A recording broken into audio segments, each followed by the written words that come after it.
Hey family, pray everyone is doing well on today, on this evening, morning, whatever time of day it is where you are. I pray you guys are doing well. I know it's about 6:18 where I'm at here in Hope Mills, North Carolina. The sun is out, shining bright. It's feeling really good. And it's been a good day. I pray that you guys are having a good day as well. But I just want to hop on and encourage somebody with a word. And so I was riding on my way home today, and I seen this nice car, right? It was a Corvette. It was like one of the newer ones and everything. Generally, I don't even really pay attention to them. But for some reason today, something really caught my eye about the Corvette. And I was like, man, that's nice. And so I'm going to be transparent and be honest, right? So every time I see one of these vehicles, I always look to see who's driving. It's just habit, out of habit. I just want to see, like, who in that car, who's driving that car, right? I know I ain't the only one guilty of that, but I do it. So, I do my little sneak look to see who's driving. And same thing, of course, that I usually do, I did today. And so I did it, but it was just, like, different. Today, I was just like, okay. So when I seen the person, I was like, right? Because the person that was driving it, I'm not saying they shouldn't have been driving it, but God dropped in my spirit the word overcompensation, right? So if you know what I mean, you know what I mean, but I'm going to break it down a little bit for you guys. God reminded me that oftentimes, a lot of us tend to overcompensate for things due to lack thereof, right? And it can be in all kinds of areas, right? But most of the time, whenever that particular things happen, when people tend to overcompensate, it's because they're not comfortable with themselves, right? Or because of maybe something that happened to them whenever they was a kid, or whatever the case may be. They feel like, okay, well, I'm gonna show them, right? And that's okay.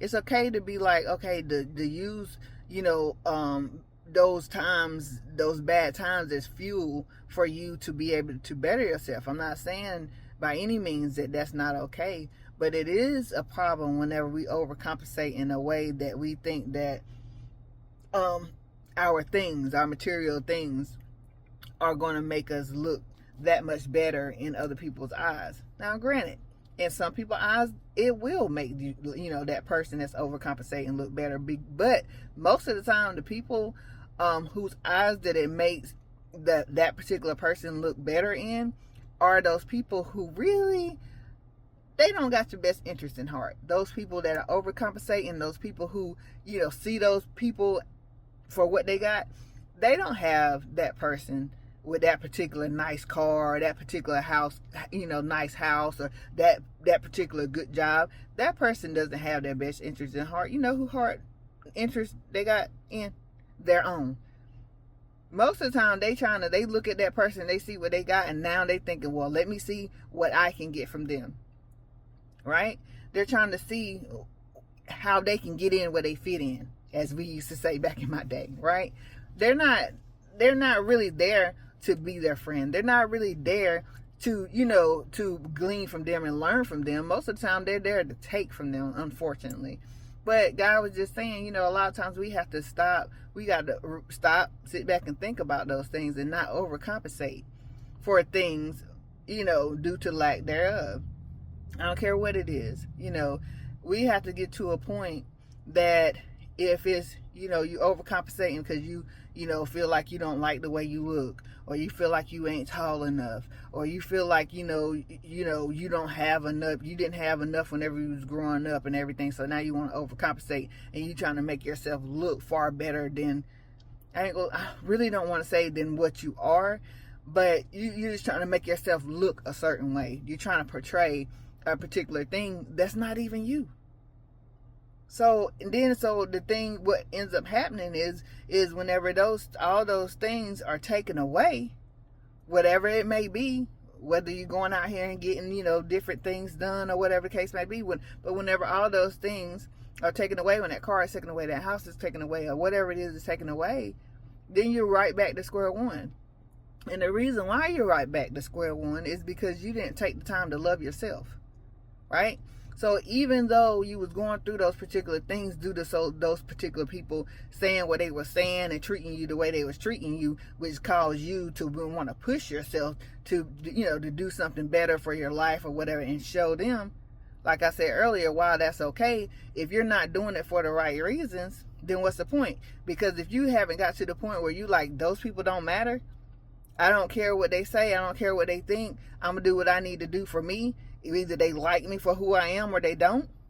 If something was to happen in your life and those things are gone, you're back to square one. You're right back to having that same feeling. You're right back to feeling stripped, right? So it's important for us to make sure that we don't allow those particular things that happen to us in our life to cause us to overcompensate in the wrong way, or overcompensate at all, really, honestly. Don't overcompensate. Do what you have to do. If you feel like, for yourself, I should say, do what you have to do for yourself, and make sure that people understand that just because they may think this particular thing about you does not mean that is who you are. It does not mean that you're any less than. It just means that you are who you are. You are who God created you to be. God tells us in Psalms 39:14 that we're fearfully and wonderfully made. He made us. So while we may be all different, that doesn't mean that this person or that person is better than me or better than you. While this person may be smarter, or this person may not be as smart as the other, that doesn't mean that particular person is better than me or better than you. That's just how God created them to be. Right? But that doesn't also mean that person that may not be smarter than you or smarter than me can't learn the same things that we learn. They may learn differently, but they can still learn. Right? Because at the end of the day, we all were created equally. For one, God says that in his word. And we all, once again, were created fearfully and wonderfully made. So we got to make sure that we don't allow the things of this world and the people of this world cause us to overcompensate. We got to trust and believe that whatever we do, first of all, we got to trust and believe that God made us the way he wanted us to be. And we also have to remember that whatever we do in life to make things better for us, that we do it for us and not for other people. Because once again, when you do it for the wrong reasons and you do it for the other people, and you haven't got to a point where you love yourself no matter what, then when all those things are stripped away, or something happens and you no longer have those things that you were using to overcompensate are gone, then you're right back to square one. And that's not where you want to be. The whole idea is to keep moving forward. Don't worry about what the naysayers are saying. You just keep doing you. Do what you need to do to better yourself, or whatever the case may be. If you feel like you are fine, that's completely fine. If they think that you're not fine, that's on them. Because at the end of the day, it doesn't matter what they think. All that matters is what you think about yourself. All that matters is what God thinks about you, first and foremost. So once again, family, I pray that this word encourages you guys. I pray that you understand that you are fearfully and wonderfully made. I don't care if you're man or woman. And I pray that you begin to love yourself no matter what. Have a greater love for yourself. Fall in love with yourself all over again. And understand that man didn't make you. Therefore, he cannot tear you down unless you allow him to. Amen. All right, family. Once again, I pray you guys are having a wonderful day, a wonderful evening, a wonderful morning. Okay. And that you continue to do so. Continue to push forward. And that you, whenever you get a chance, make sure that you like, share, and follow Voices of Substance. Pass this word on to someone that you feel may need it. Because even though if you don't need it, you may know someone else that may need it. We are available on all platforms. Once again, Voices of Substance. Follow us on all platforms and get what it is that you need for yourself or for someone else. Amen. Love y'all. Be blessed. Have a blessed evening.